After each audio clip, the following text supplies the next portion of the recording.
तो करते हैं discussion uniform circular motion.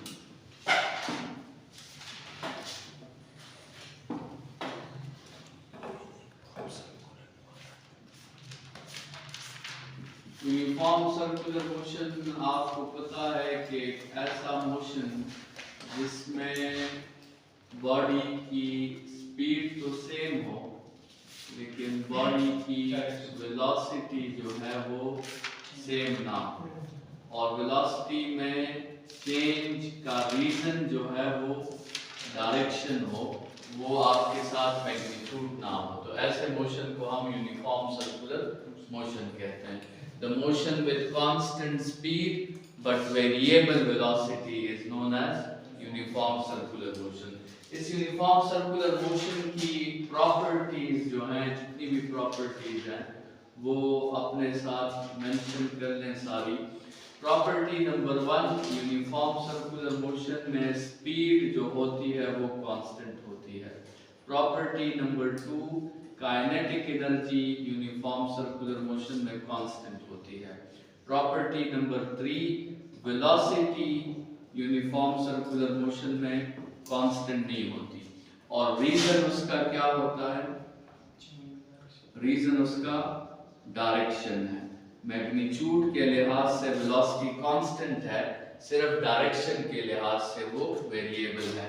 Property number 4, momentum उसका कांस्टेंट नहीं होता, और मोमेंटम में भी रीजन क्या है? डायरेक्शन ही है।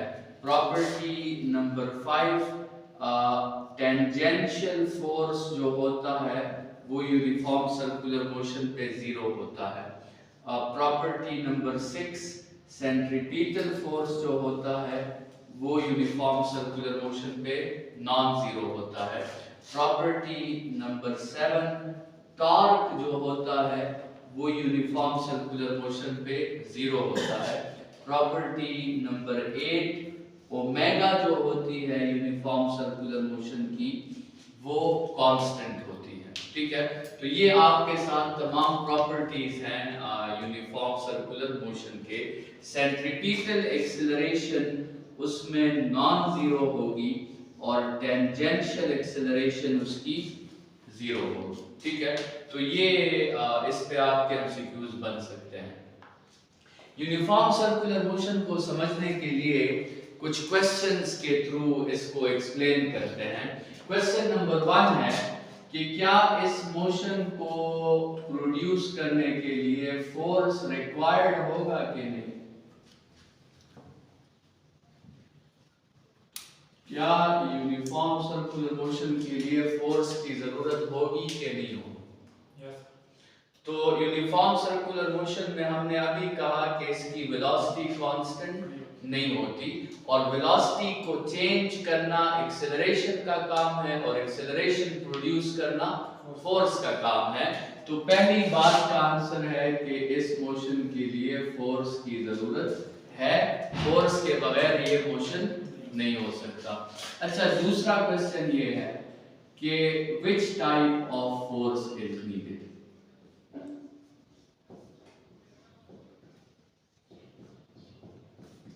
किस किस्म का फोर्स चाहिए? तो हमें ऐसा फोर्स चाहिए जो स्पीड को तो चेंज ना करे, और सिर्फ किसको चेंज करे? सिर्फ डायरेक्शन को चेंज करे। ठीक है, हमें एक ऐसा फोर्स चाहिए जो स्पीड को चेंज ना करे, जो सिर्फ किसको चेंज करे? डायरेक्शन को।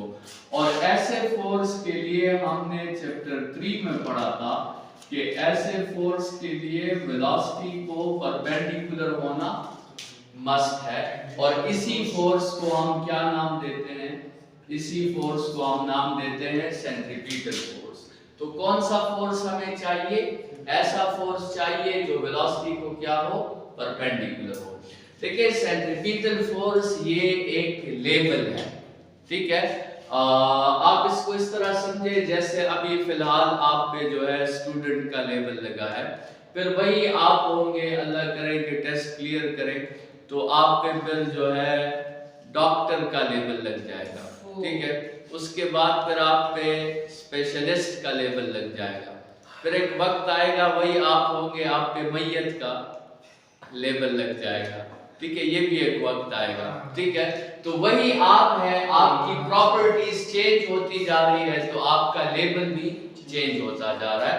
तो ये वही फोर्स है। फोर्स वेलोसिटी को पैरेलल भी हो सकता है, फोर्स वेलोसिटी को परपेंडिकुलर भी हो सकता है। जब फोर्स वेलोसिटी को पैरेलल हो तो इस पे टेंजेंशियल का लेबल लग जाता है, और जब फोर्स वेलोसिटी को परपेंडिकुलर हो तो फिर इस पे सेंट्रीपिटल का लेबल लग जाता है, ठीक है। तो कौन सा फोर्स चाहिए? ऐसा फोर्स चाहिए जो वेलोसिटी को परपेंडिकुलर हो। अब नेक्स्ट क्वेश्चन है कितना फोर्स चाहिए?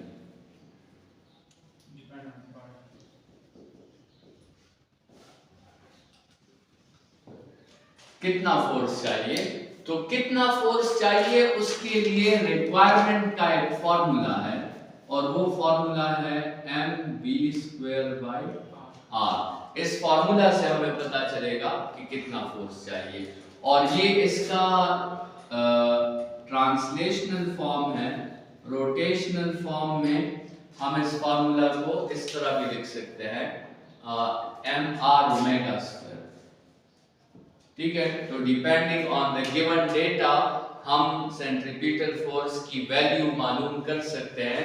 अगर आपको लीनियर स्पीड गिवन है तो ये फार्मूला यूज करें, एंगुलर स्पीड गिवन है तो ये फार्मूला यूज करें, और आपको पता चल जाएगा कि कितना फोर्स चाहिए उस बॉडी को यूनिफॉर्म सर्कुलर मोशन देने के लिए।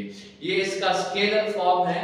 अगर आप इसका वेक्टर फॉर्म लिखेंगे तो फिर आप लिखेंगे -mv²/r into r unit vector, और यहाँ पे आप लिखेंगे -mr² into r unit vector, ठीक है। तो इसको ट्रांसलेशनल स्केलर फॉर्म कहते हैं, इसको ट्रांसलेशनल वेक्टर फॉर्म कहते हैं, इसको रोटेशनल स्केलर फॉर्म कहते हैं, इसको रोटेशनल वेक्टर फॉर्म कहते हैं। तो क्वेश्चन नंबर 3 था कि कितना फोर्स चाहिए, उसके लिए हमने दो फार्मूलाज मेंशन कर दिए हैं। वो दो फार्मूलाज हमें बताएंगे कि कितना फोर्स चाहिए। क्वेश्चन नंबर 4 है हु विल प्रोवाइड इट।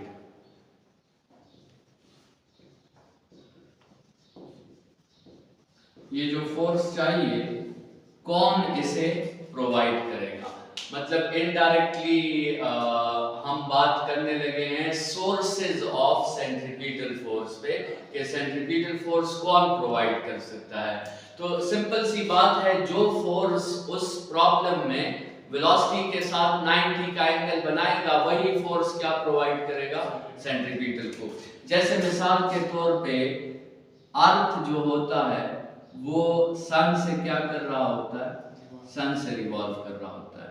तो उस वक्त जो अर्थ की वेलोसिटी होती है वो ग्रेविटेशनल फोर्स के साथ कौन सा एंगल बनाती है? 90 का। तो उस वक्त ग्रेविटेशनल फोर्स प्रोवाइड करता है किसे? सेंट्रीपिटल फोर्स को। या मिसाल के तौर पे एक न्यूक्लियस है और उस न्यूक्लियस से एक इलेक्ट्रॉन क्या कर रहा है? रिवॉल्व कर रहा है। तो उस वक्त जो इलेक्ट्रॉन की वेलोसिटी होती है वो इलेक्ट्रिक फोर्स के साथ कौन सा एंगल बनाती है? 90 का। तो उस वक्त इलेक्ट्रिक फोर्स प्रोवाइड करता है किसे? सेंट्रीपिटल फोर्स को। या आपके साथ एक मैग्नेटिक फील्ड मौजूद हो, उस मैग्नेटिक फील्ड में आप एक चार्ज पार्टिकल को इंटर कर दें, तो फिर ये charge particle uniform circular motion शुरू कर देता है। मतलब यहाँ पे मैग्नेटिक फोर्स प्रोवाइड कर रहा है किसको? सेंट्रीपिटल फोर्स को। या मिसाल के तौर पे एक रस्सी के साथ आपने पत्थर बांधा हुआ है और उस वक्त जो रस्सी का टेंशन होता है वो वेलोसिटी के साथ 90 का एंगल बनाता है। तो उस केस में टेंशन क्या करते हैं? सेंट्रीपिटल फोर्स को प्रोवाइड करते हैं। और या अगर एक सड़क पर एक गाड़ी आपके साथ टर्न ले रही हो तो उस वक्त जो गाड़ी की वेलोसिटी होती है, फ्रिक्शन उसे क्या होते हैं? परपेंडिकुलर होते हैं। तो उस केस में फ्रिक्शन जो है वो प्रोवाइड करते हैं किसको? सेंट्रीपिटल फोर्स को। तो जो भी फोर्स वेलोसिटी के साथ 90 एंगल बनाने की एबिलिटी रखता होगा, उसी फोर्स ने प्रोवाइड करना होगा किसे? सेंट्रीपिटल फोर्स को। और अगर आपके साथ जो है प्रोवाइड रिक्वायरमेंट के इक्वल ना हो तो फिर क्या होगा? लेट सपोज आप मिसाल के तौर पे कंसिडर करें कि एक गाड़ी टर्न लेना चाहती है और उस गाड़ी का जो मास है, उस गाड़ी का मास है 1000 kg। ठीक है, उस गाड़ी में 4 बंदे बैठे हुए हैं और उसका टोटल मास कितना है? 1000 kg है। और आपके साथ जिस स्पीड से वो रोटेट करना चाहती है वो 10 मीटर्स पर सेकंड है, और उस कर्व का रेडियस भी आपके साथ तकरीबन कितना है? 10 मीटर्स है। तो इसे रोटेट करने के लिए कितना फोर्स चाहिए? mv²/r। सो 10 इंटू बल्कि 1000 इंटू 10²/10, तो ये 10,000 न्यूटन इसे कितना चाहिए? फोर्स चाहिए। इसको यूनिफॉर्म सर्कुलर मोशन के लिए कितना सेंट्रीपिटल फोर्स चाहिए? 10,000। अब मिसाल के तौर पे आप कंसिडर करें कि फ्रिक्शंस में इतनी एबिलिटी नहीं है, ठीक है, तो फ्रिक्शंस आपको ज्यादा से ज्यादा लेट सपोज 9000 न्यूटन तक प्रोवाइड कर सकते हैं, इससे ज्यादा वो प्रोवाइड नहीं कर सकते। तो क्वेश्चन नंबर 5 ये है कि तब क्या होगा अगर प्रोवाइड जो है वो रिक्वायरमेंट से क्या हो? कम हो। तो एक बात तो सिंपल है और क्लियर है कि ये दोनों जब तक इक्वल नहीं होंगे तब तक यूनिफॉर्म सर्कुलर मोशन पॉसिबल नहीं होगा। अगर प्रोवाइड का लेवल ये है और रिक्वायरमेंट का लेवल ये है तो यूनिफॉर्म सर्कुलर मोशन नहीं हो सकती। अब या तो रिक्वायरमेंट को क्या करना है? नीचे लाना है, या प्रोवाइड को क्या करना है? बढ़ाना है। अब रिक्वायरमेंट को नीचे लाने के लिए उस ड्राइवर के साथ 2 रास्ते हैं। या तो वो ड्राइविंग के दौरान ही 2-3 दोस्तों को क्या कर दे? लात मार के उतार देगा ना, कम जिता सो अक्सर कवई। तो मास को वो क्या कर दे? कम। मास को कम करेंगे तो रिक्वायरमेंट ऑटोमेटिकली 10,000 से 9,000 पे आ जाएगी, ठीक है। या फिर अगर वो थोड़ा सा होशियार है तो वो अपने स्पीड को क्या कर दे? कम कर दे। और स्पीड के साथ उसका रिलेशन इंटेंस है, ठीक है, मतलब स्पीड को थोड़ा सा कम करेगा तो सेंट्रीपिटल फोर्स जल्दी अपनी रिक्वायरमेंट को कम करके प्रोवाइड के इक्वल कर देगा। और अगर ये 2 रास्ते उसने वक्त पे नहीं अपनाए तो तीसरा रास्ता उसके साथ फिर नेचर करेगी। नेचर उसके रेडियस को बढ़ा देगी और उसको सड़क से बाहर की तरफ गिरा देगी, ठीक है। तो ये 3 रास्ते हैं रिक्वायरमेंट को कम करने के लिए। मास को कम करें, स्पीड को कम करें, या रेडियस को बढ़ा दें। और हमने बुक में एक तरीका ऐसा भी पढ़ा है जिसमें हम क्या करते हैं? प्रोवाइड को बढ़ा देते हैं, और उस तरीके को हम बैंकिंग ऑफ रोड्स कहते हैं। तो बैंकिंग ऑफ रोड्स में नॉर्मली क्या होता है? नॉर्मली सड़क जो होती है वो हॉरिजॉन्टल होती है। तो हॉरिजॉन्टल सड़क में ये होता है कि वेट और रिएक्शन दोनों क्या हो जाते हैं? बैलेंस। लेकिन बैंकिंग ऑफ रोड में हम सड़क को थोड़ा सा टिल्ट कर देते हैं, ठीक है। और टिल्ट करने से क्या होता है कि वेट तो वही एग्जैक्टली डाउनवर्ड होता है, लेकिन रिएक्शन जो होता है वो फिर सरफेस को परपेंडिकुलर हो जाता है। तो फिर हम ऐसे करते हैं कि हम लेट सपोज इस रिएक्शन को रेफरेंस कंसीडर करते हुए वेट के 2 कंपोनेंट्स बना लेते हैं।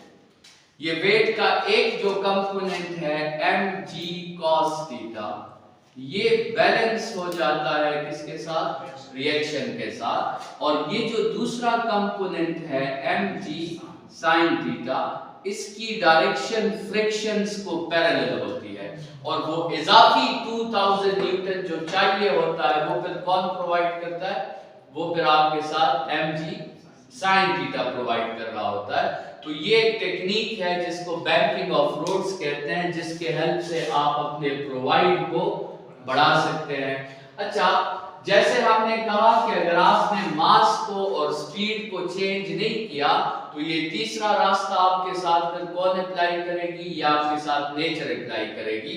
और नेचर जब ये रास्ता अप्लाई करेगी तो आपको स्पाइरल मोशन करने पर मजबूर कर देगी, फिर आप इस तरह का मोशन करेंगे।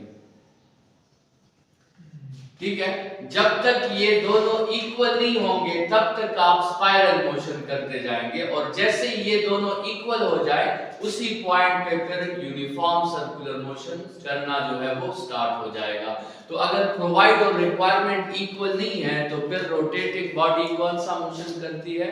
फिर वो स्पाइरल, इसको स्पाइरल मोशन कहते हैं या इसको हेलिकल मोशन कहते हैं। स्पाइरल या हेलिकल मोशन। ठीक है, ये आपके साथ यूनिफॉर्म सर्कुलर मोशन की बात है। इसके बाद आपका टॉपिक जो है वो है मोमेंट ऑफ इनर्शिया।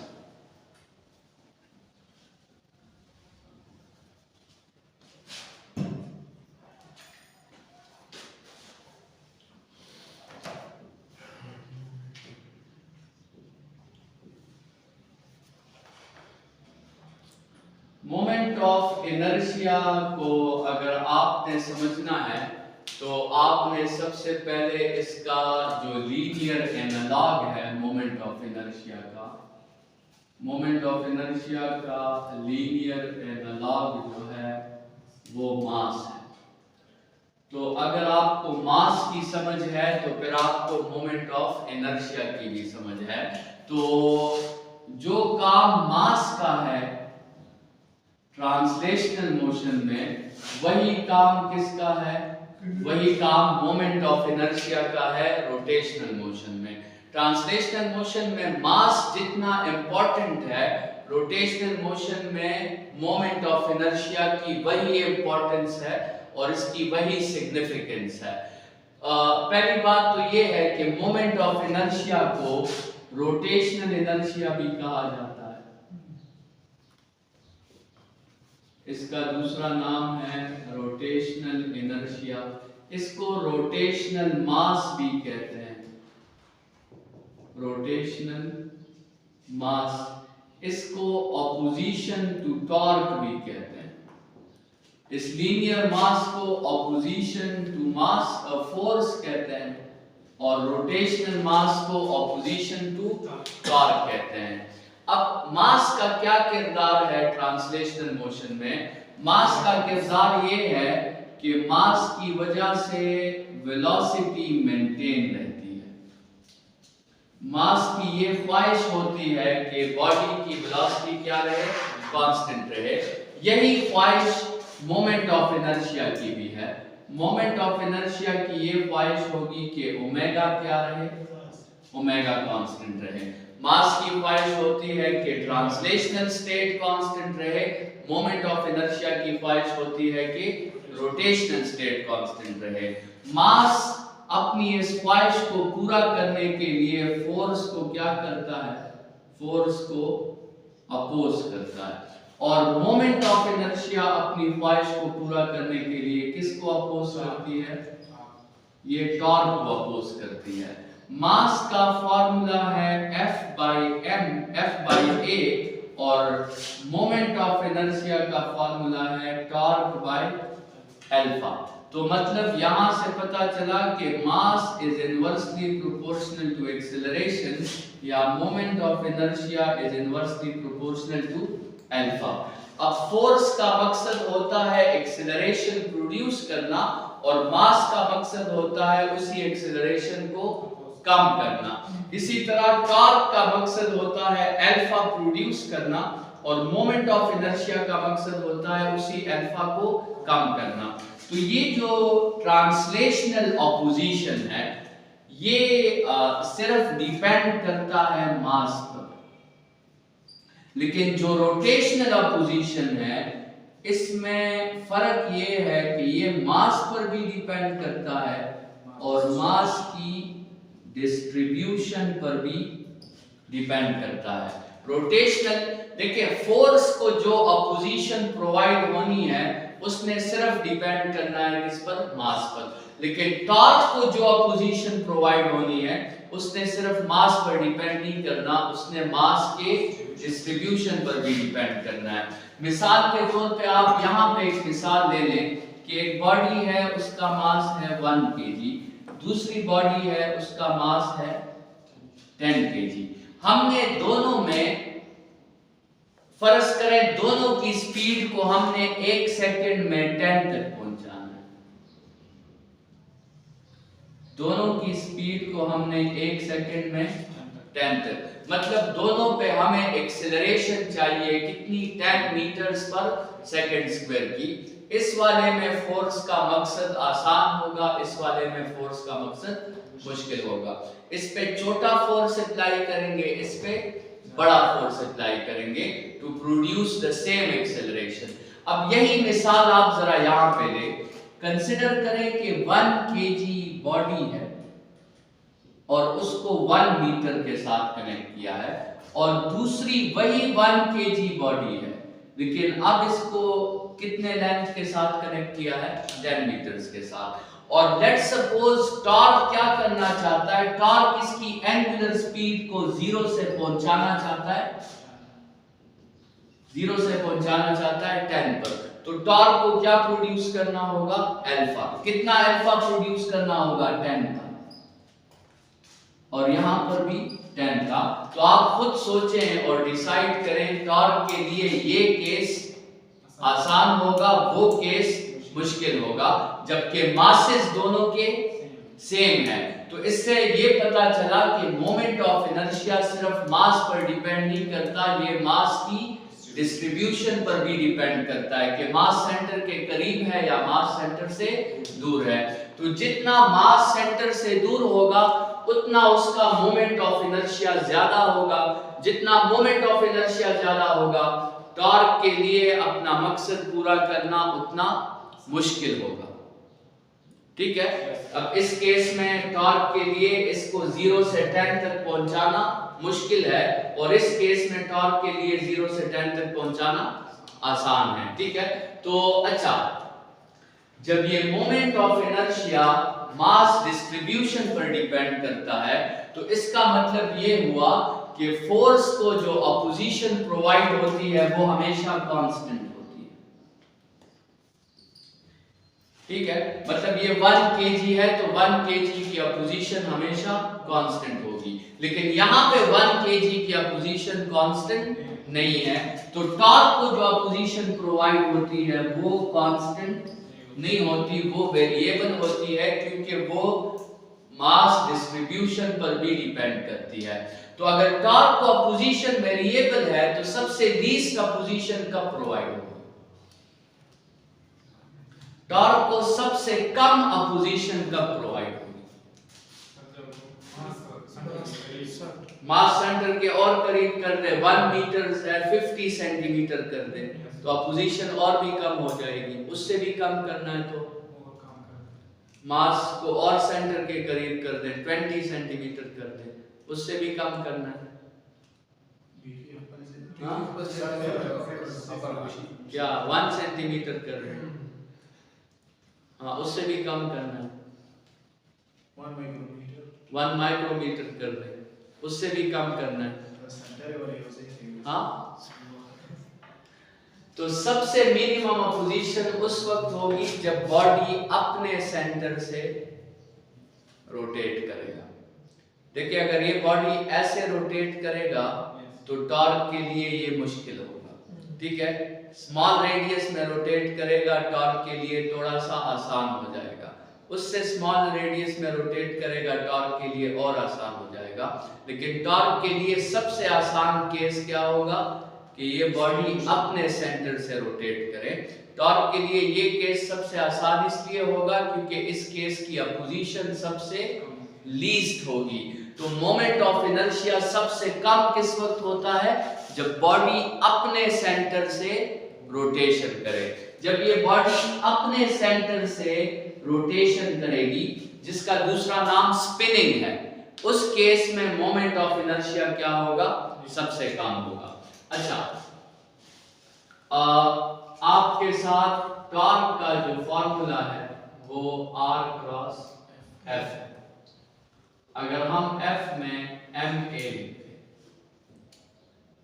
और A में R अल्फा लिखते हैं तो टॉर्क का फॉर्मूला बन जाता है mr² अल्फा, और इसको फिर कंपेयर कर दें न्यूटन सेकंड लॉ के साथ जो कि ट्रांसलेशनल का न्यूटन सेकंड लॉ है। तो लीनियर एक्सेलरेशन का रोटेशनल एनालॉग अपनी जगह पे मौजूद है, फोर्स का रोटेशनल एनालॉग अपनी जगह पे है, मास का रोटेशनल एनालॉग उसका फॉर्मूला क्या बना, mr²। तो मोमेंट ऑफ इनर्शिया का जो फॉर्मूला है वो क्या है, mr²। लेकिन ये किस बॉडी के लिए है, ये एक पॉइंट बॉडी के लिए है। अगर आपके साथ एक इर्रेगुलर शेप वॉल्यूमेट्रिक बॉडी है तो फिर तरीका सुपरपोजिशन थ्योरम का है, फिर आपने उस वॉल्यूमेट्रिक बॉडी को स्मॉल स्मॉल पीसेस में काट के सबका मोमेंट ऑफ इनर्शिया फाइंड करना है और फिर सबको आपस में ऐड कर देना है। तो उस केस में फिर जो आई होगा वो फिर इस फॉर्मूला से आएगा कि summation I is equal to 1 up to n mi ri square. और ये तरीका जो है हमने अप्लाई किया है डिफरेंट शेप्स पर, और उन डिफरेंट शेप्स के मोमेंट ऑफ इनर्शियास के हमारे साथ फार्मूलाज आए हैं। जैसे स्फीयर के लिए फार्मूला आया है 2/5 mr², डिस्क के लिए फार्मूला आया है mr², रिंग के लिए फार्मूला आया है, डिस्क के लिए हाफ mr² है, रिंग के लिए mr² है। ये फार्मूलाज आपको बुक में उस टेबल फॉर्म में मिल जाएंगे, वो फार्मूलाज आपको सारे याद होने चाहिए। सर जी जी इक्वेशन का पास है n इक्वल टू 1 ऐसा मतलब जैसे कि इक्वेशन साइड का पास है n अच्छा, ये देखिए मैथमेटिक्स में ये लिखने का एक तरीका है। आप एडिशन के लॉन्ग स्टेटमेंट्स को इस तरह समेशन के फॉर्म में लिख सकते हैं। तो इसमें आप क्या करते हैं, आप अपनी मर्जी का एक काउंटर डिफाइन करते हैं, उसको i कहे, n कहे, j कहे, a b कहे, और काउंटर को सबस्क्रिप्ट में लगा देते हैं। ठीक है, तो इसमें पहले देखिए 1 वैल्यू जाएगी, फिर आप प्लस लगाएंगे, फिर i में 2 वैल्यू जाएगी, फिर आप प्लस लगाएंगे, फिर i में 3 वैल्यू, और ये कहां तक जाएगी, ये n तक। मतलब लेट्स सपोज अगर आपके साथ ऐसा फार्मूला है ना, m1 r1² plus m2 r2² plus m3 r3²।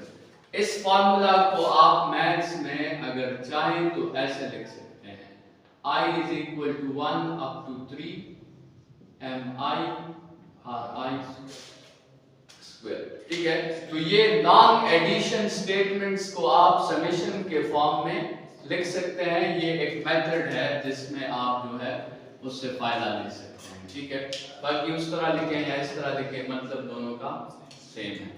इसके बाद आपका टॉपिक है एंगुलर मोमेंटम का।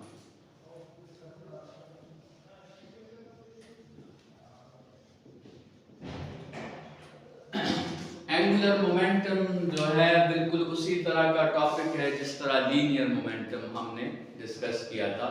लीनियर मोमेंटम को हमने डिफाइन किया था कि it is the quantity of translational motion.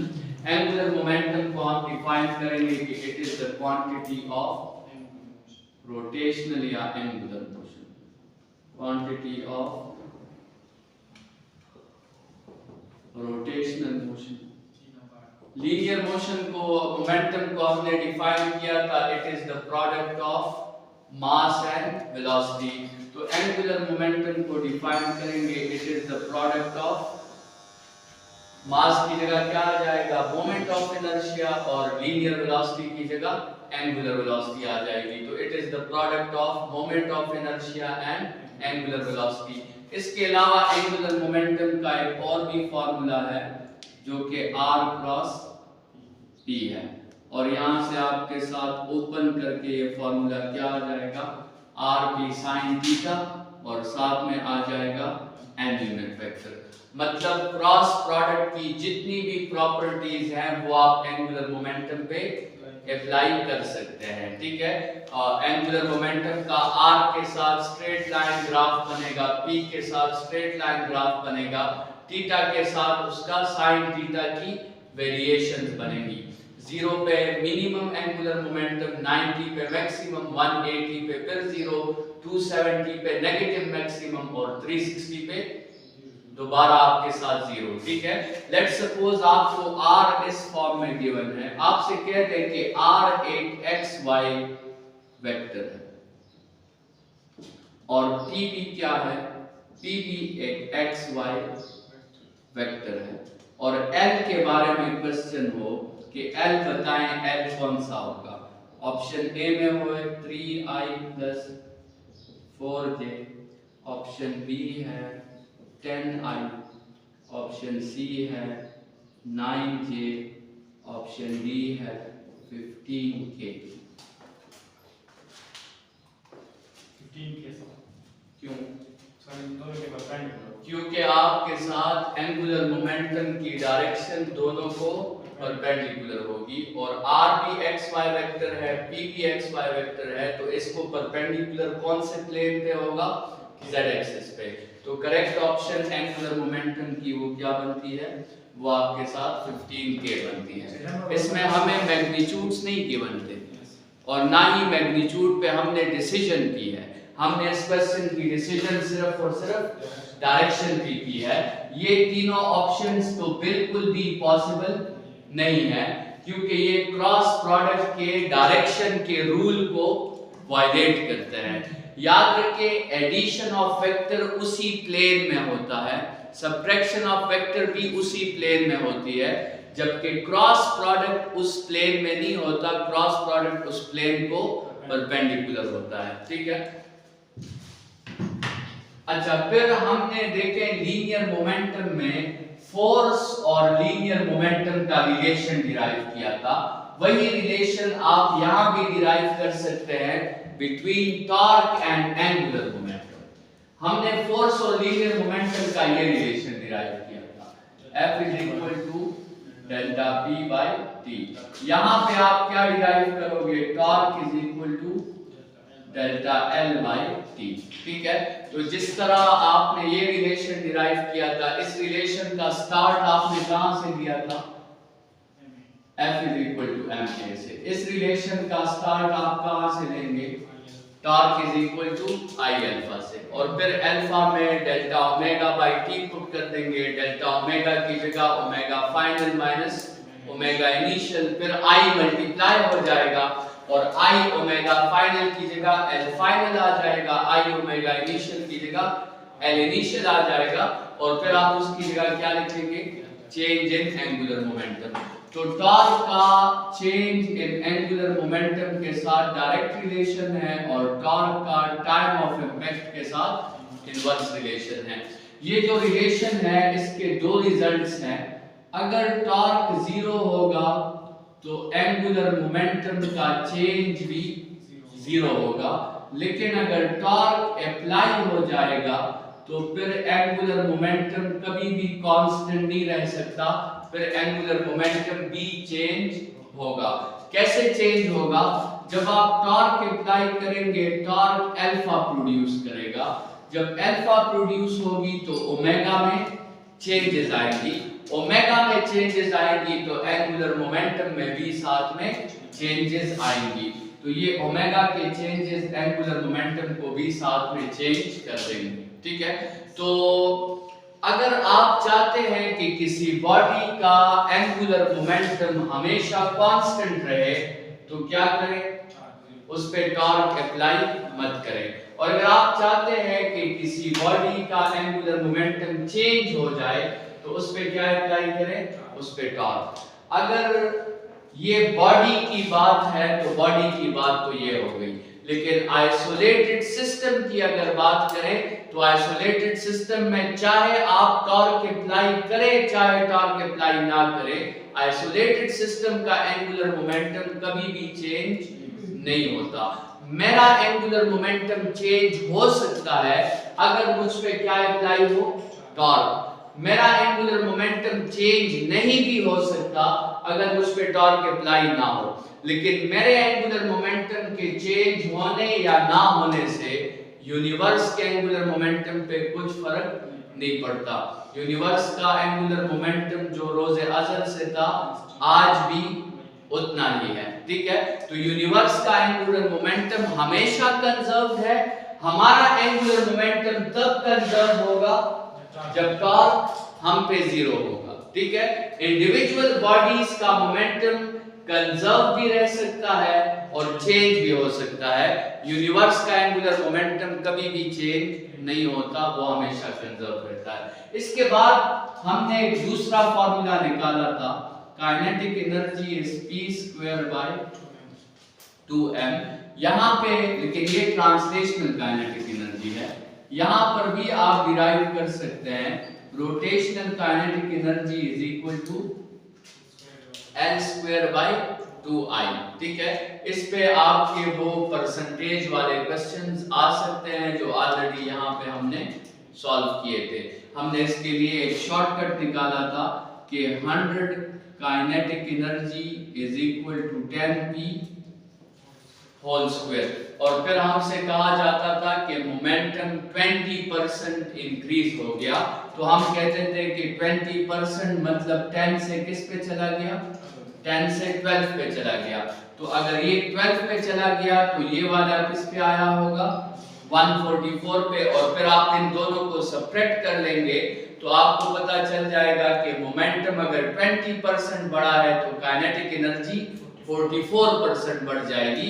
इसी टाइप के क्वेश्चंस आपके एंगुलर मोमेंटम और रोटेशनल काइनेटिक एनर्जी पर भी आ सकते हैं, ठीक है। फिर लास्ट में आपके साथ law of conservation of angular momentum है। Law of conservation of angular momentum कहता है कि I और ओमेगा का प्रोडक्ट हमेशा कांस्टेंट होगा, ठीक है। तो उसमें फिर आप ये फार्मूला अप्लाई कर सकते हैं कि I1 omega 1 is equal to I2 omega 2, या I ओमेगा का प्रोडक्ट हमेशा क्या है, कांस्टेंट, या omega is inversely proportional to I, ठीक है। तो अगर फिर आपने मोमेंट ऑफ इनर्शिया बढ़ानी होगी तो एंगुलर स्पीड डिक्रीज होगा, अगर आपने मोमेंट ऑफ इनर्शिया कम करनी होगी तो एंगुलर स्पीड इंक्रीज होगा।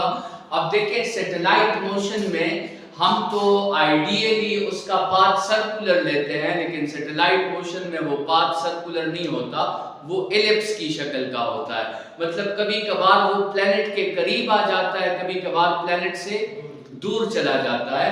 तो उसकी कौन सी क्वांटिटी कांस्टेंट होती है, उसका एंगुलर मोमेंटम कांस्टेंट होता है।